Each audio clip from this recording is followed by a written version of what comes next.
Hello everyone.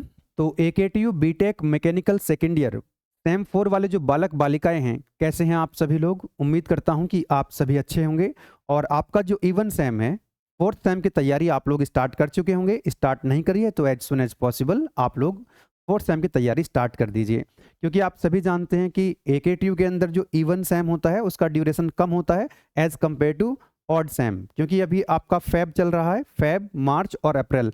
आज के date में जब मैं वीडियो रिकॉर्ड कर रहा हूँ 2 फरवरी को, तो बेटा लगभग 3 महीने आपके पास हैं। अप्रैल के लास्ट वीक में आपके एग्जाम स्टार्ट हो सकते हैं, अदरवाइज मई के फर्स्ट वीक में आपके एग्जाम स्टार्ट हो जाएंगे। और जो भी आप ऑड सेम दे करके आए हो, थर्ड सेम का जो रिजल्ट है आपका, उम्मीद है कि फेब के लास्ट तक आपका वो रिजल्ट भी आ जाएगा, क्योंकि AKTU ने थोड़ा सा पैटर्न चेंज कर दिया है, थोड़ा चीज़ें ऑन टाइम करने लग रही है। तो आज की इस छोटी सी वीडियो में बेटा हम बात करेंगे कि फोर्थ सेम के अंदर जो आपका एक कोर सब्जेक्ट है, एक बेहतरीन सा सब्जेक्ट है जिसका नाम है ATD, अप्लाइड थर्मोडायनामिक्स। तो इस सब्जेक्ट को हम कैसे अच्छे से पढ़ सकते हैं, इसका क्या सिलेबस है, 5 मिनट का सिलेबस का मैं ओवरव्यू यहाँ पर आपको देने वाला हूँ, ठीक है। क्योंकि बेटा ये आपका जो थर्ड सेम के अंदर एक सब्जेक्ट था, बड़ा अच्छा सब्जेक्ट था जिसका नाम था थर्मोडायनामिक्स, दैट इज TD। ये थर्ड सेम के अंदर मैंने सब्जेक्ट जब आपको पढ़ाया था तो मैंने कई बार आपको ये बोला था कि बेटा थर्मोडायनामिक्स एक ऐसा सब्जेक्ट है, बहुत ही बेसिक सब्जेक्ट है, एक फंडामेंटल सब्जेक्ट है। अगर थर्मोडायनामिक्स को आप अच्छे से समझेंगे तो फिर अपकमिंग सेमेस्टर्स के अंदर ऐसे कई सब्जेक्ट्स आपको देखने को मिलेंगे कि वो अच्छे समझ में तभी आएंगे जब आपको थर्मोडायनामिक्स समझ में आ जाएगी। तो आप देख सकते हैं उनमें से एक सब्जेक्ट मिल चुका है आपको इस बार, ATD, है ना, जो इस सब्जेक्ट पर डिपेंड करता है। बाकी अपकमिंग सेमेस्टर्स में आपको सब्जेक्ट मिलते चले जाएंगे, ठीक है। तो बेटा थर्मोडायनामिक्स यानी कि TD आप पढ़ चुके हैं, और थर्ड सेम के अंदर, फोर्थ सेम के अंदर आप पढ़ रहे हैं ATD यानी अप्लाइड थर्मोडायनामिक्स। तो थर्मोडायनामिक्स का ही एप्लीकेशन है क्या, अप्लाइड थर्मोडायनामिक्स। तो ऑब्वियसली बात है कि यार जो इसका सिलेबस है ATD का, वो कहीं ना कहीं कनेक्ट हो जाएगा किसके साथ, थर्मोडायनामिक्स के साथ, ठीक है। तो चलिए मैं 1 बाय 1 आपको थोड़ा सा समझाने का प्रयास करता हूं। यहाँ पे जैसे यूनिट नंबर 1 है, तो दिखने में लग रहा है कि 2 लाइन का ही सिलेबस है ना, कितना कम सिलेबस है। तो बहुत ही शानदार तरीके से मैंने पूरा सब्जेक्ट आपको अप्लाइड थर्मोडायनामिक्स पढ़ाया हुआ है। जो आपका लेटेस्ट सिलेबस है, पूरा लेटेस्ट सिलेबस आपको कवर करवाया है, और एप्लीकेशन के अंदर मैंने आपको बेहतरीन नई वन शॉट प्रोवाइड कराई है। मजा आ जाएगा आपको ATD पढ़ के, ठीक है ना।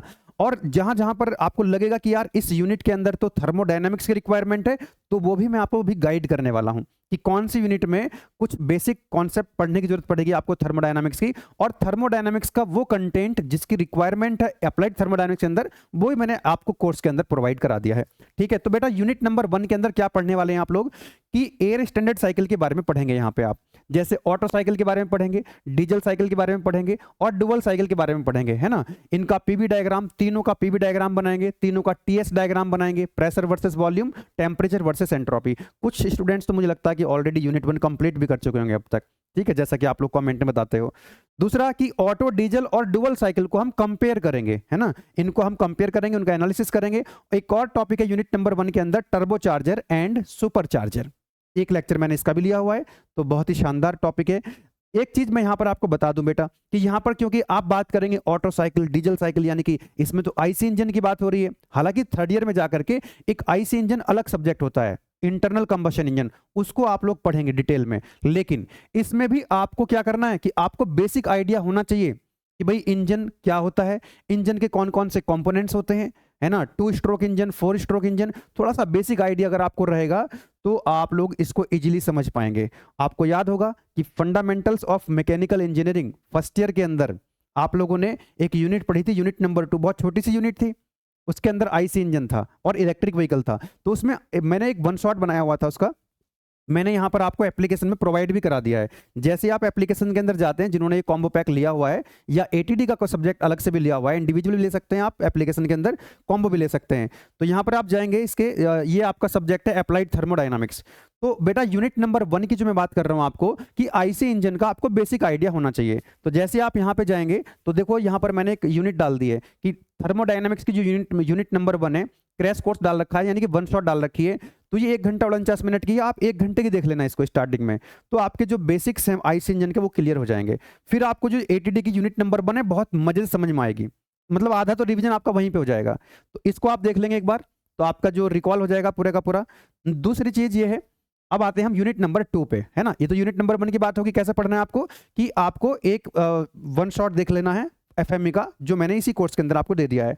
दूसरी यूनिट आती है बेटा वेपर पावर साइकिल। कौन सी? Vapour power cycle. इसके अंदर हम रैंकाइन साइकिल की बात करते हैं। रैंकाइन साइकिल को सुपर हीट कर दें, रीहीट कर दें, रीजनरेशन का उनका क्या इफेक्ट आता है, प्रेशर इंक्रीज कर दें, डिक्रीज कर दें, तो उसके किस तरह से एफिशिएंसी या उसका आउटपुट जो है वो चेंज होता है।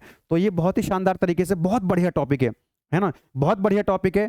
और यहां से आपके गेट में भी कई क्वेश्चंस आते हैं, गेट में भी कई क्वेश्चंस आते हैं। तो इसके लिए आपको जरूरत पड़ेगी, देखिए अप्लाइड थर्मोडायनामिक्स में जो यूनिट नंबर 2 है, ये वाली फर्स्ट पार्ट जो है इंपॉर्टेंट है।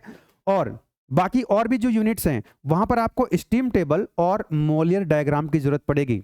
स्टीम टेबल और मोलियर डायग्राम की जरूरत पड़ेगी। अब स्टीम टेबल और मोलियर डायग्राम मैं यहां भी सिखाऊंगा, यहां भी करवाऊंगा, लेकिन थर्मोडायनामिक्स की जो यूनिट नंबर 5 थी, याद करो कि थर्मोडायनामिक्स की जो यूनिट नंबर 5 थी बेटा, वो यूनिट नंबर 5 पे अगर आप जाएंगे, किसमें? थर्मोडायनामिक्स की यूनिट नंबर 5 में। यस,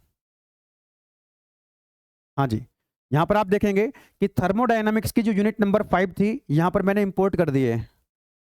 किधर है, किधर है, एक सेकेंड, ये देखिएगा थर्मोडायनामिक्स की यूनिट नंबर 5 में आपको याद आ रहा होगा वेपर पावर साइकिल हमने पढ़ी थी वहां पर, है ना। प्योर सब्सटेंस वाली जो यूनिट थी कि प्योर सब्सटेंस क्या होता है, वहां पर हमने अलग अलग रीजन पढ़े थे, subcooled region, wet region, superheat region, steam table का और मोले डायग्राम का यूज किया था हमने वहां पे। तो उसको अगर आप एक बार देख लेंगे तो आपको एटीडी में मजा आ जाएगा। तो ठीक है, तो यहां पर मैंने यूनिट नंबर 5 आप देख सकते हैं, यूनिट नंबर 5 थर्मोडायनामिक्स की यूनिट नंबर 5 जो थर्ड सेम में आपको पढ़ाया था, वो यहां पर मैंने अपलोड किया हुआ है। इसको आप एक बार देख लेंगे तो आपको मजा आ जाएगा। यूनिट नंबर 1 में जो है ना बेसिक्स हैं, यूनिट नंबर 1 को जो मैंने, एक फायदा और होगा उसका, थर्मोडायनामिक्स यूनिट नंबर 1 में मैंने डाल दी यहाँ पे, क्योंकि जो बेसिक है यूनिट नंबर 1, उसमें बेसिक टर्मिनोलॉजी है, सिस्टम क्या होता है, सराउंडिंग क्या होता है, कितने टाइप के सिस्टम होते हैं, वो सारी चीजें आप वहां समझ लेंगे। प्रोसेस कौन कौन से होते हैं वो यूनिट नंबर 1 में समझा रखे हैं। तो थर्मोडायनामिक्स की यूनिट नंबर 1, मैं रिपीट कर रहा हूं कि थर्मोडायनामिक्स की यूनिट नंबर 1 और थर्मोडायनामिक्स की यूनिट नंबर 5 के दोनों के वन शॉट मैंने दिए हुए हैं। इन दोनों वन शॉट को आप देख लीजिएगा तो आपको अप्लाइड थर्मोडायनामिक्स समझ में आ जाएगा। मैं रिपीट कर रहा हूं फिर से, समझिएगा कि बेटा थर्मोडायनामिक्स जो थर्ड सेम के अंदर आप पढ़ के आए हो, अब आप पढ़ रहे हो अप्लाइड थर्मोडायनामिक्स, तो आपको थर्मोडायनामिक्स की यूनिट नंबर 1 और थर्मोडायनामिक्स की यूनिट नंबर 5, ये दो यूनिट को एक बार रिकॉल कर लेंगे तो अप्लाइड थर्मोडायनामिक्स आपको अच्छे समझ में आ जाएगी। क्योंकि यूनिट नंबर 5, इसलिए मैं बार बार कह रहा हूं आपको कि यूनिट नंबर 5 में हमने क्या करा है, स्टीम टेबल और मोलर डायग्राम का यूज करना सीखा है, तो वो आपको समझ में आ जाएगा, तो फिर ये आपको बहुत अच्छे समझ में आएगा। यूनिट नंबर 2 का जो सेकंड पार्ट है बेटा वो है फ्यूल्स एंड कंबशन। आगे बढ़ते हैं, यूनिट नंबर 3 में आता है आपका बॉयलर्स। ठीक है, कि बॉयलर क्या होता है, बॉयलर का क्लासिफिकेशन। बॉयलर मतलब जो स्टीम को जनरेट करता है, वाटर को स्टीम में कन्वर्ट करता है। वर्किंग पढ़ते हैं बॉयलर्स की। ठीक है, बॉयलर की माउंटिंग एंड एसेसरीज, कि भाई बॉयलर से सेफ्टी चाहिए, ऐसा बॉयलर बनाओ जिसकी सेफ्टी हो, और दूसरा उसकी एफिशिएंसी, उसका आउटपुट ज़्यादा हो। तो यहाँ पर बॉयलर एसेसरीज, बॉयलर माउंटिंग हम लोग पढ़ रहे होते हैं। ठीक है, इसके अंदर हम बेटा एक और, इसके अंदर ड्रॉट पढ़ते हैं हम, उसकी कैलकुलेशन करते हैं, न्यूमेरिकल है यहाँ पे अच्छे खासे। Air pre heaters, feed water heater, super heater and boiler efficiency की बात करते हैं, equivalent evaporation, boiler trial and heat balance. तो यहाँ से न्यूमेरिकल पूछे जाते हैं अच्छे खासे। इसी के अंदर एक और पार्ट है कंडेंसर, जो स्टीम को कंडेंस करता है ना। तो छोटा सा टॉपिक है कंडेंसर, तो इसमें क्लासिफिकेशन आता है, एयर लीकेज आता है, कंडेंसर परफॉर्मेंस पैरामीटर्स आते हैं।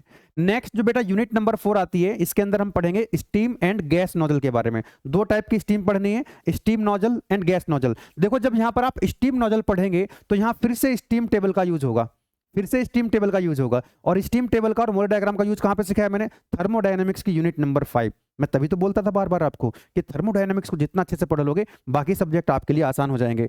नेक्स्ट इसी के अंदर हम पढ़ेंगे स्टीम टरबाइन के बारे में, इंपल्स टरबाइन, रिएक्शन टरबाइन, वो सारी चीजें यहां पर पढ़ रहे होंगे।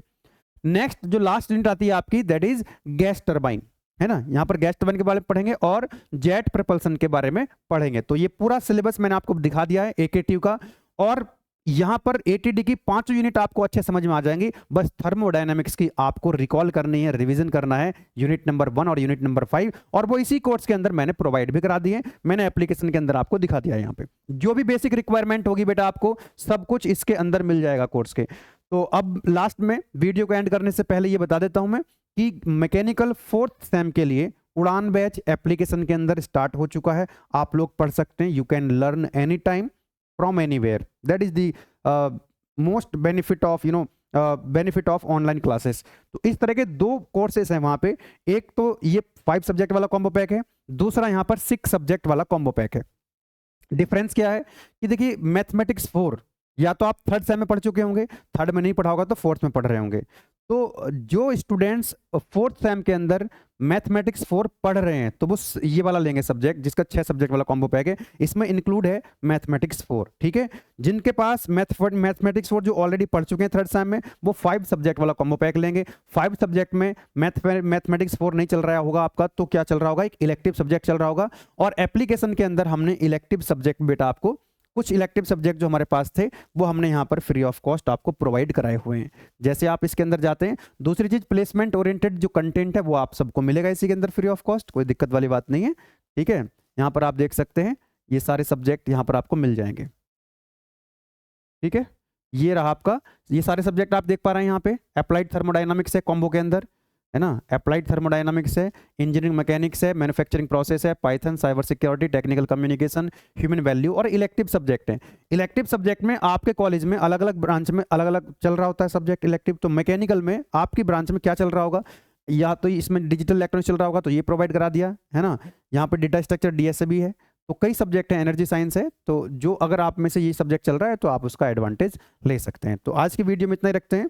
तो बेटा क्लास हमारी ऑलरेडी स्टार्ट हो चुकी है एप्लीकेशन के अंदर। ठीक है, आप कॉम्बो पैक लेना चाहते हैं कॉम्बो पैक ले सकते हैं, आप इंडिविजुअल सब्जेक्ट लेना चाहते हैं एटीडी का तो इंडिविजुअल सब्जेक्ट भी ले सकते हैं। चलिए फिर मिलते हैं नेक्स्ट वीडियो में, पढ़ाई करते रहें। All the best, thank you.